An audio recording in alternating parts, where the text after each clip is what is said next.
व्यक्ति था, लड्डू गोपाल जी की सेवा करता था, लेकिन उसका एक मित्र था, वो शंकर जी की सेवा करता था। और शंकर जी की सेवा करने वाला जो मित्र था वो बड़ा धनवान हो गया, और लड्डू गोपाल जी की जो सेवा करता था वो अभी भी साधारण सा ही था। एक दिन दोनों मित्र मिले तो शिव जी की आराधना करने वाला भक्त लड्डू गोपाल जी की आराधना करने वाले से बोला, भाई तुम आज तक कभी उठ नहीं पाए, तुम उसी स्थान पर हो, उतने ही दायरे में हो, कभी बढ़ नहीं पाए आगे। गोपाल जी की सेवा करने वाला बोला, मेहनत तो बहुत करता हूं लेकिन क्या करूं, बढ़ ही नहीं पा रहा। शिव आराधक ने कहा कि एक काम करो, तुम अपने आराध्य बदल दो। ये तुम गोपाल जी की आराधना करते हो ना, इनकी जगह तुम शिव जी की आराधना शुरू कर दो, देखना कैसे जीवन में बदलाव आएगा।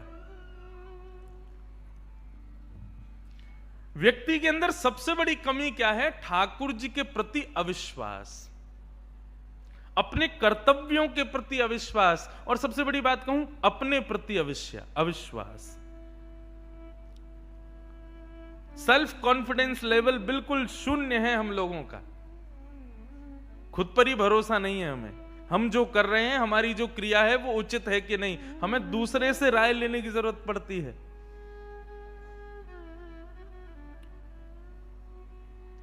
ठीक है, गुरुजनों से, विद्वत जनों से, श्रेष्ठ जनों से पूछना चाहिए, लेकिन ऐसे नहीं कोई भी मिल जाए उससे तुरंत पूछ लेना, हम ऐसा करते हैं, ऐसा ठीक है कि नहीं, ये करते हैं, ये ठीक है कि नहीं, ऐसा करते हैं, ये उचित है कि नहीं। नहीं, सबसे मत पूछो। अब उस व्यक्ति ने यही किया कि गोपाल जी को ले जाकर के तो अलमारी में रख दिया, दूसरे दिन एक शंकर जी ले आया, और शंकर जी का बढ़िया रुद्राभिषेक करके, त्रिपुंड लगा करके, बढ़िया ज्योत नैवेद्य आदि सब अर्पित करके, अगरबत्ती जला करके ओम नमः शिवाय का जाप करने लगा। और अब तक गोपाल जी की सेवा करता था, वो गोपाल जी अंदर बैठा दिए एक अलमारी में, उनकी सेवा बंद। ओम नमः शिवाय का जाप करने लगा। जैसे ही इसका जाप पूर्ण हुआ, मालाओं को नेत्रों से लगा करके इसने शंकर जी को प्रणाम किया, तभी देखता है कि अगरबत्ती का जो धुआं था ना, वो उसी अलमारी की तरफ जा रहा था जहां गोपाल जी बैठे थे। तो इसके मन में भावना आई कि आज तक इनकी आराधना करता रहा तो मुझे कभी कुछ दिया नहीं, आज तक भी मैं सामान्य हूं, और अब मैं शंकर जी की आराधना कर रहा हूं, उनको नैवेद्य धूप दीप दिखा रहा हूं, तो अगरबत्ती की सुगंधी भी उनको नहीं लेने दे रहे हैं, खुद ले रहे हैं अंदर अलमारी में बैठ के।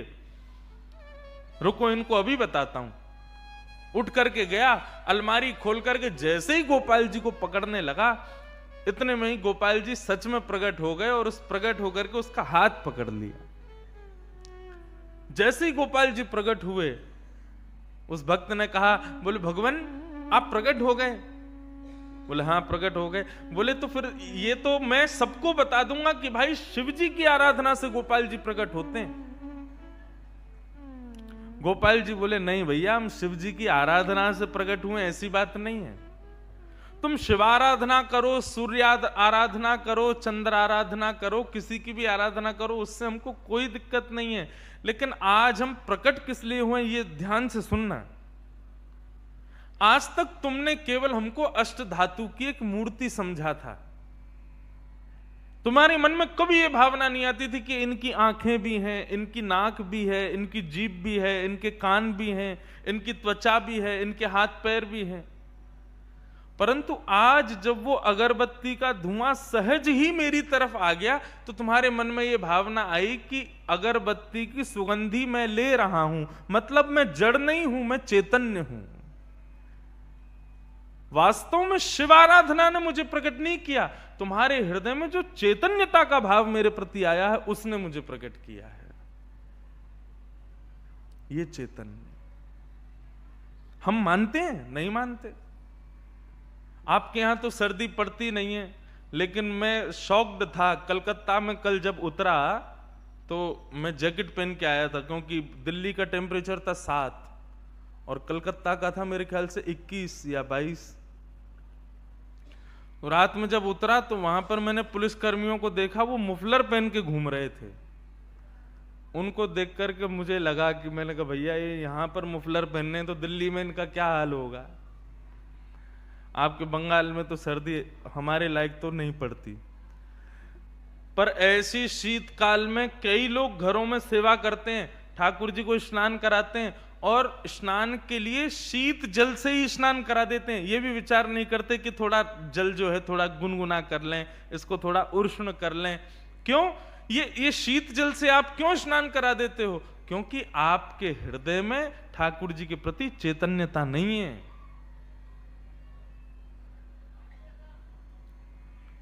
ये चैतन्यता का भाव हो।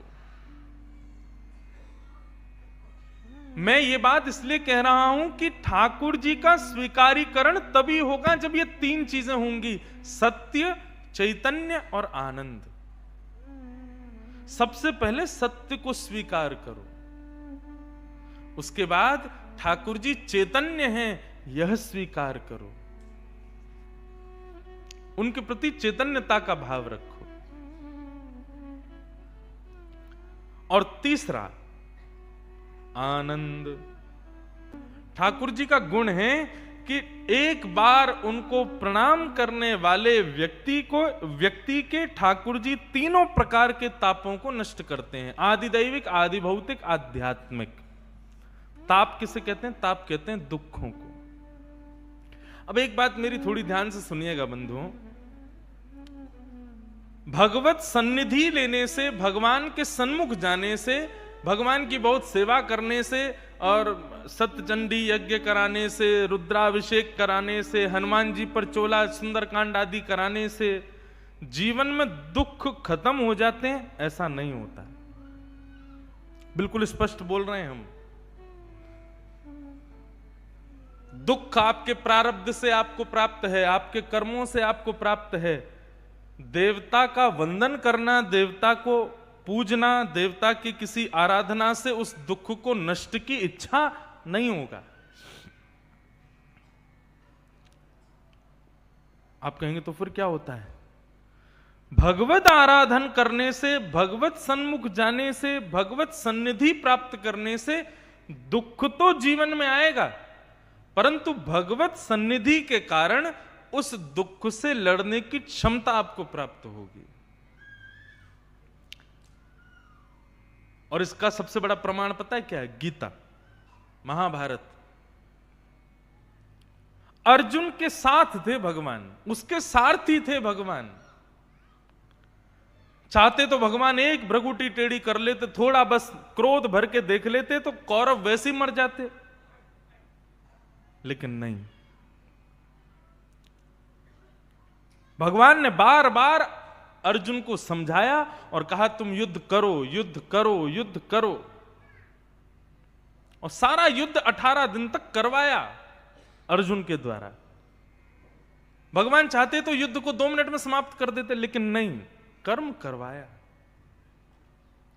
इससे यह बात पता चलती है कि भाई ठाकुर जी की सन्निधि लेने से हमारे संकट जीवन के नष्ट नहीं होंगे। संकट तो जीवन में आएंगे, बस जैसे अर्जुन को दिशा मिलती गई, क्या करना है, कैसे करना है, कहां करना है, वैसी दिशा हमको मिलेगी ठाकुर जी के पास जाके। एक प्रकार से समझ लो, आज की भाषा में समझाऊं तो गूगल मैप होता है सबके फोन में आप उसमें सीधा सीधा डाल देते हो कि मुझे यहां से कलकत्ता जाना है। उसमें डालने से आपको वो मार्ग प्रशस्त करेगा। ऐसा नहीं कि गाड़ी उड़ के सीधा कलकत्ता ही पहुंचेगी, गाड़ी चलानी पड़ेगी, पेट्रोल भरना पड़ेगा, ब्रेकर आएगा तो ब्रेक लगाना पड़ेगा, ट्रक सामने होगा तो संभालना पड़ेगा। मार्ग वो आपको बता देगा कि ऐसे ऐसे ऐसे यहां से घूम के जाना है, इस रोड पर ट्रैफिक ज्यादा मिलेगा तो यहां से ऐसे घूम जाना, यहां ट्रैफिक मिलेगा तो ऐसे घूम जाना, तुम अपने स्थान पर इतने बज के इतने मिनट पर पहुंच जाओगे। ठीक ऐसे ही ठाकुर जी की सन्निधि है। ठाकुर जी की सन्निधि प्राप्त करने से, समक्षता प्राप्त करने से, उनके सन्मुख जाने से ठाकुर जी केवल मार्ग प्रशस्त करेंगे, चलना तुमको खुद पड़ेगा। कर्तव्य क्रियाशील आपको ही करना पड़ेगा, ठाकुर जी नहीं करेंगे उसको। लोग मेरे से आके पूछते हैं, हम इतना भजन करते हैं, हम इतने सुंदरकांड के पाठ करते हैं, गंगा जी का जलपान करते हैं, गोपाल जी की इतनी सेवा करते हैं, सब कुछ करते हैं, फिर भी हमारे जीवन में दुख क्यों है? यदि ठाकुर जी की सेवा करने से सुख मिलता तो सबसे सुखी मीराबाई होती। कभी उठा के पढ़िए चरित्र मीराबाई का। ना परिवार ने साथ दिया, ना समाज ने साथ दिया, ना किसी ने, और फिर भी मीराबाई अपने ठाकुर जी को लिए।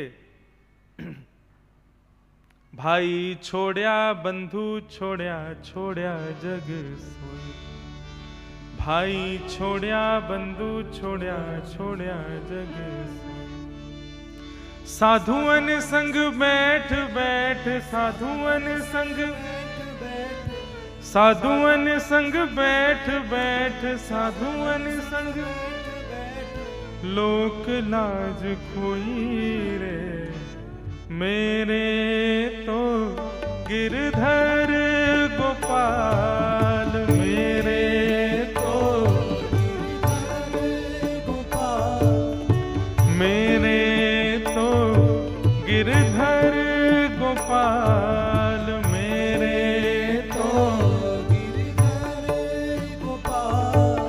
दूसरो न कोई, दूसरो न कोई, मेरे तो गिरधर गोपाल। दूसरो न कोई,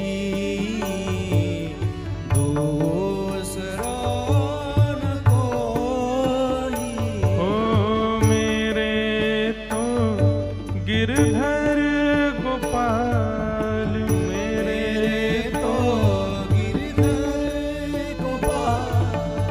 दूसरो न कोई, दूसरो न कोई, मेरे तो गिरधर गोपाल, मेरे तो गिरधर गोपाल, मेरे तो गिरधर गोपाल। भाई छोड़या बंधु छोड़या, छोड़या जग सोए।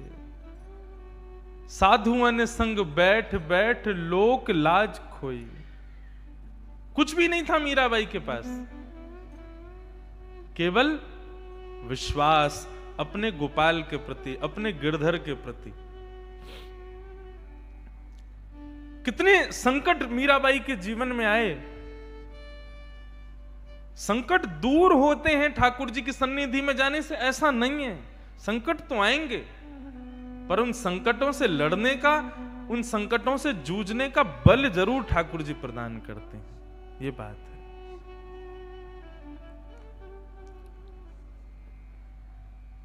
मैं एक कथा आजकल अपनी कथा में कहा करता हूं। जगन्नाथ जी के प्रिय भक्त हुए श्री माधवदास जी। माधवदास जी को एक बार बहुत बड़ा रोग हो गया, पेट का रोग। बार बार उनको शौचालय जाना पड़ता था। इतने बीमार हो गए कि अब स्वयं से अपने मलमूत्र को पहुंच भी नहीं पा रहे, अपने आप को साफ भी नहीं कर पा रहे थे। तब ऐसी स्थिति में जगन्नाथ जी स्वयं आ गए उनकी कुटिया में और आकर के जल भर के लामे और श्री माधवदास जी के अंग को पहुंचे, अंग को साफ करें। माधवदास जी के जब नेत्र खुले तो देखा कोई और नहीं, मोर मुकुट वंशीधारी स्वयं जगन्नाथ जी लगे सेवा में। माधवदास जी रोने लगे, बोले भगवान आप क्या कर रहे हो?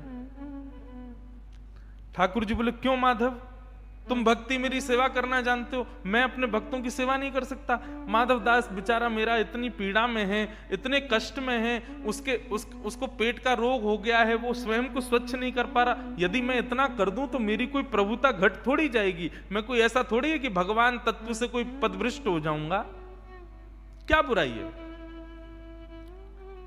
माधवदास जी बोले बुराई कोई नहीं है भगवान, लेकिन मुझे चिंता ये इस बात की हो रही है, आप मेरे मैले शरीर को साफ करना आपको मंजूर है, मेरे दूषित शरीर को पानी डाल करके स्वच्छ करना आपको मंजूर है, आप मुझे ठीक ही कर दीजिए ना, मेरी पीड़ा ही दूर कर दो ना। ये जो बीमारी मुझको हो गई है, इस बीमारी को सही कर दीजिए ना। आपको करना ही नहीं पड़ेगा ये सब, आपके लिए कौन सी बड़ी बात है। एक बार हाथ फेर दो, बस मैं बिल्कुल स्वस्थ हो जाऊंगा, ठीक हो जाऊंगा, मेरी पीड़ा दूर हो जाएगी, अपने आप पहुंच लूंगा अपने शरीर को। आप पीड़ा दूर नहीं कर रहे हो और मेरे शरीर को साफ करने आ गए हो यहां पर, ऐसा क्यों? स्वयं जगन्नाथ जी कहते हैं, माधवदास,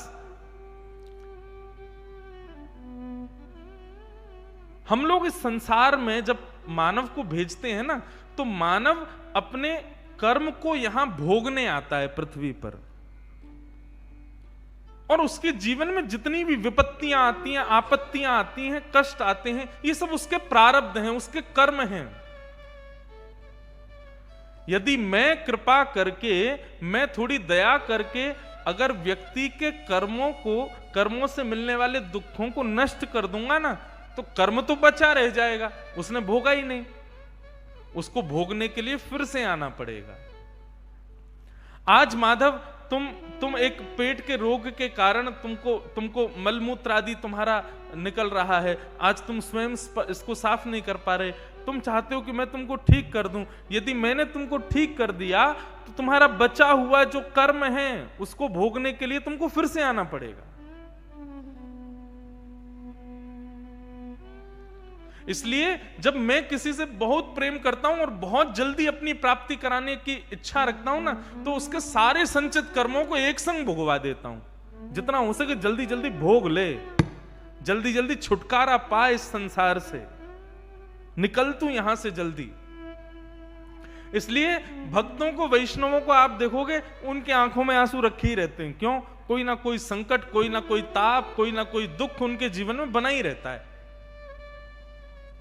हमारे वृंदावन में आकर के देखो, कितने कितने कैसे बड़े बड़े भजनानंदी 2-2 लाख नाम जप रोज करते हैं, 2 लाख नाम जप। लेकिन किसी को सिर दर्द की बड़ी बीमारी रहती है, किसी को बुखार चढ़ा रहता है, किसी को कुछ पचता नहीं है, किसी को कुछ, किसी को कुछ। हमारे वृंदावन के वैष्णव संतों को देखो, कितना शुद्ध पाते हैं वे लोग। देसी गाय का ही दूध पिएंगे, देसी गाय के घी से निर्मित सामग्री खाएंगे, लेकिन फिर भी सबको कोई ना कोई रोग लगा होगा।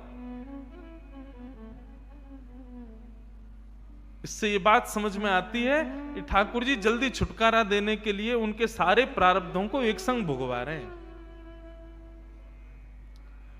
और यहां आप लोग देखो, दुनिया भर का उल्टा सीधा खाने वाले लोग कुछ भी खा जाते हैं, कुछ भी पी जाते हैं, लेकिन उनको कोई रोग ही नहीं हो रहा। वो बड़े प्रसन्न हैं, बड़े आनंद में घूम रहे हैं। इसका मतलब क्या है? ठाकुर जी ने उनको भोगने के लिए बनाया है। ठाकुर जी की उन पर कृपा दृष्टि नहीं है, इसलिए उनके जीवन, आपके स्वयं के बंगाल में जिनका जन्म हुआ है, ऐसे स्वामी श्री विवेकानंद कहते हैं, यदि जीवन में एक दिन भी बिना कठिनाइयों के आपका निकलता है ना, तो आपको चिंता होनी चाहिए कि मैं कुछ गलत कर रहा हूं। आज मेरे जीवन में कोई विपत्ति क्यों नहीं आई? आज मेरे जीवन में कोई विपरीत स्थिति क्यों नहीं आई? आज मुझे चिंता क्यों नहीं हुई? स्वामी विवेकानंद कहते हैं, यदि प्रत्येक दिन आपका चिंता में व्यतीत होता है, विपत्तियों में आपत्तियां कोई ना कोई आई जाती है हर दिन, तो समझना, खुश हो जाना, थोड़ा अपनी पीठ थपथपाना, ठाकुर जी की तुम पर दया दृष्टि है, जल्दी जल्दी तुम्हारे प्रारब्धों को नष्ट करवा रहे हैं तुमसे।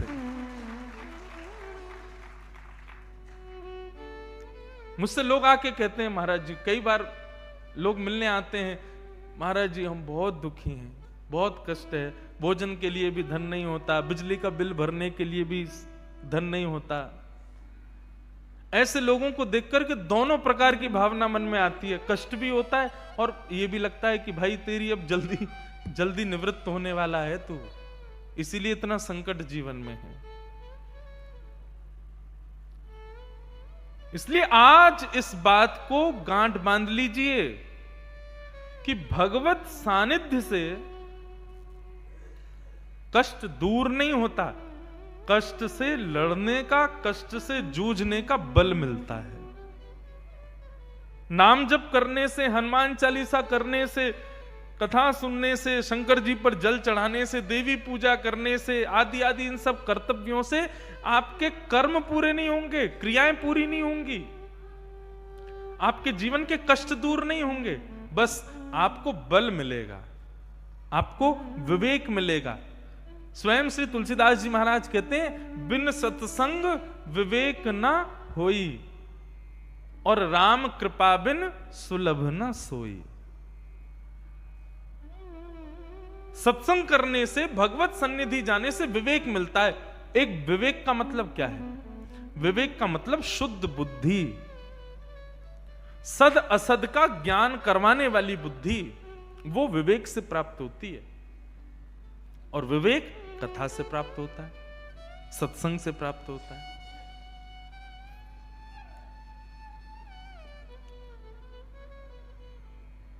भगवान के सन्मुख जाओ, भगवत सानिध्य में जाओ, तो यही कामना करो, हे नाथ मुझे अर्जुन की तरह बल देना। अर्जुन ने कह दिया था, सेन योर भयोर मध्य रथम स्थापय मेच्युत, हे अच्युत मेरे रथ को ले जाकर के उभय सेना के बीच में खड़ा कर दीजिए, मैं देखना चाहता हूं मेरा युद्ध किससे होने वाला है।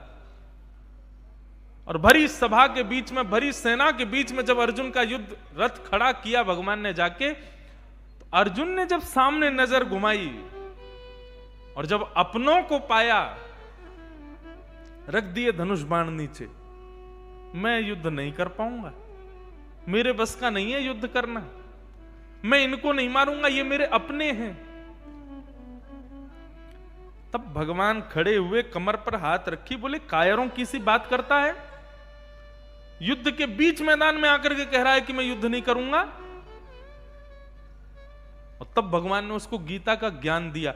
भगवान ने अर्जुन के बदले युद्ध नहीं लड़ा या फिर युद्ध को समाप्त नहीं किया, उसको ज्ञान दिया, उसको सुबुद्धि प्रदान की, उसको विवेक प्रदान किया। 10 अध्याय बाद भगवान पूछते हैं, अर्जुन अब तेरा मोह कैसा है? तब अर्जुन कहता मेरा मोह चला गया। भगवान बोले नहीं, अभी और सुन। 8 अध्याय और सुनाए। तब पूछा, अर्जुन अब तेरा मोह कैसा है? तब अर्जुन कहता है नष्ट मोह स्मृतिर्लब्धा, अब मेरा मोह नष्ट हो गया। भगवान कहते हैं अब धनुष बाण उठा और युद्ध कर, जीतेगा हारेगा इसकी चिंता मत कर, अपना कर्तव्य कर, अपना कर्म कर। वाह, उठाया धनुष बाण और लड़ने लगा। कौन्तेय जीत गया 18 दिन में। ऐसा ही हमारा, हम सब अर्जुन हैं, हम सब भयभीत होते हैं अपने जीवन रूपी महाभारत से युद्ध करने के लिए। कभी कभी ऐसे दुर्योधन दुशासन हमारे सामने आके खड़े हो जाते हैं। ये दुर्योधन दुशासन कौन है? हमारी जीवन की विपत्तियां, संकट, यही दुर्योधन दुशासन है। ऐसे ऐसे दुर्योधन दुशासन जीवन में आ जाते हैं, घबरा जाते हैं हम। धनुष बाण, हमारे धनुष बाण क्या है? हमारी क्रियाएं, हमारे कर्तव्य सब कांपने लगते हैं। अब क्या करें हम? बैक ऑफ नहीं करना है, युद्ध को वहीं छोड़ करके नहीं जाना है। युद्ध च, लड़ो, कर्तव्यनिष्ठ हो जाओ। जैसे ही लगे कि अब थोड़े मन में अब उथल पुथल चल रही है, जीवन जीने में अब लग रहा है कि कोई सार नहीं है, या अब स्थिति ऐसी है कि अब कुछ करने को समझ नहीं आ रहा है, उसी समय आजकल सबके पास में ये फोन है, तुरंत किसी सज्जन की कथा सुनो और महाराज 10-15 मिनट कथा सुनना, आधा घंटा कथा सुनना, कथा सुनने के बाद में कथा बंद करके अपने कर्म को, कर्तव्य को करने में लग जाना, आप सफल हो जाओगे, आपकी वो क्रिया सफल हो जाएगी।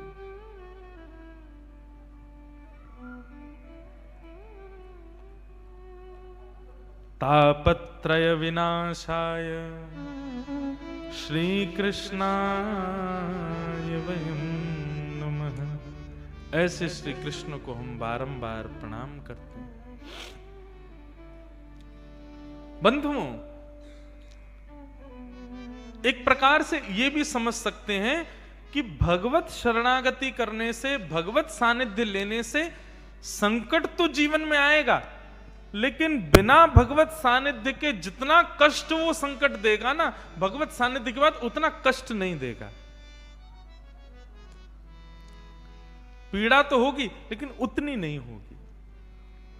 मीराबाई को भी विष पिलाया था, ध्रुव प्रहलाद के अभी हम चरित्र सुनेंगे, सबके जीवन में संकट आया है, लेकिन ठाकुर जी का सानिध्य लेने से, ठाकुर जी का सामिप्य होने के कारण वो कष्ट इतना अनुभव नहीं हुआ, इतना पता नहीं चला उसका। ये भगवत सानिध्य का प्रतिफल है।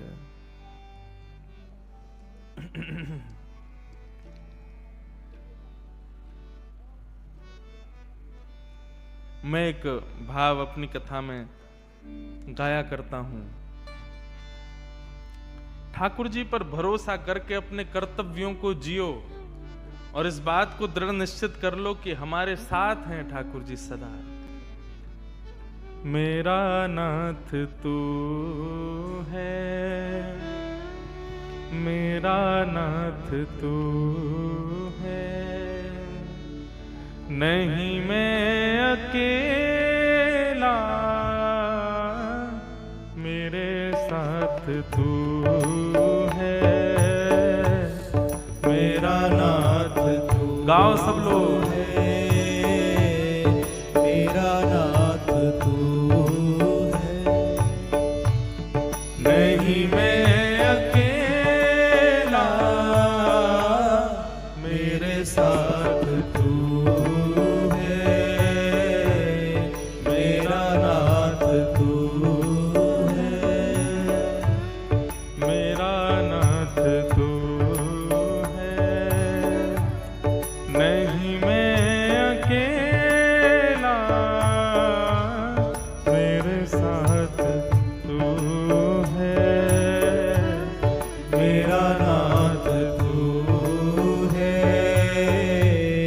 मेरा नाथ तू है, नहीं मैं अकेला, मेरे साथ तू है,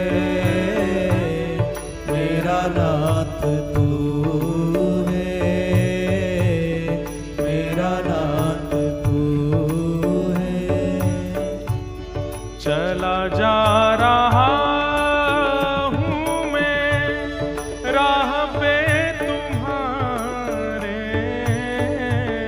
चला जा रहा हूँ मैं राह पे तुम्हारे, चला जा रहा हूँ मैं राह पे तुम्हारे,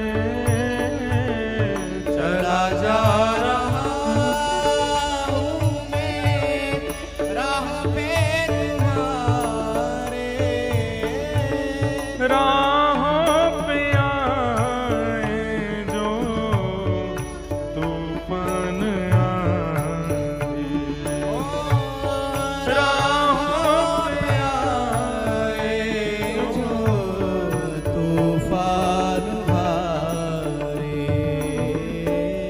थामे हुए मेरा हाथ तू है, नहीं मैं अकेला, मेरे साथ तू है, मेरा नाथ तू है, मेरा नाथ तू है, नहीं मैं अकेला,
ठाकुर है तू मैं तेरा पुजारी,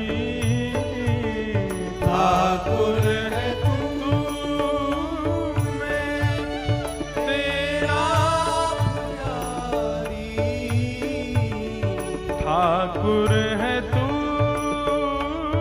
मैं तेरा पुजारी, ठाकुर है तू मैं तेरा पुजारी, तेरा खेल हूँ मैं तू मेरा खिलाड़ी, तेरा खेल हूँ मैं तू मेरा खिलाड़ी, मेरी जिंदगी की हर एक बात तू है, नहीं मैं अकेला, मेरे साथ तू है, मेरा नाथ तू है, मेरा नाथ तू है, नहीं मैं अकेला, मेरे साथ तू है, मेरा नाथ करताल बजा के गाओ। ओ जय जय राधा रमण प्यारो राधा रमण, प्यारो राधा रमण, जय जय राधा रमण प्यारो राधा रमण, राधा रमण, प्यारो राधा रमण, जय जय राधा रमण प्यारो राधा रमण, राधा रमण, प्यारो राधा रमण, ओ जय जय राधा रमण प्यारो राधा रमण, राधा रमण, प्यारो राधा रमण, ओ जय जय राधा रमण प्यारो राधा रमण, जय जय राधा रमण, प्यारो राधा रमण, जय जय राधा रमण प्यारो राधा रमण, राधा रमण, प्यारो राधा रमण, मेरा नाथ तू है, मेरा नाथ तू है, नहीं मैं अकेला, मेरे साथ तू है, मेरा नाथ तू है, मेरा नाथ तू है, नहीं मैं अकेला, मेरे साथ तू है, ओ नहीं मैं अकेला, मेरे साथ तू है, नहीं मैं अकेला, मेरे साथ तू है, ओ नहीं मैं अकेला, मेरे साथ तू है, नहीं मैं अकेला, श्री राधा रमण लाल की।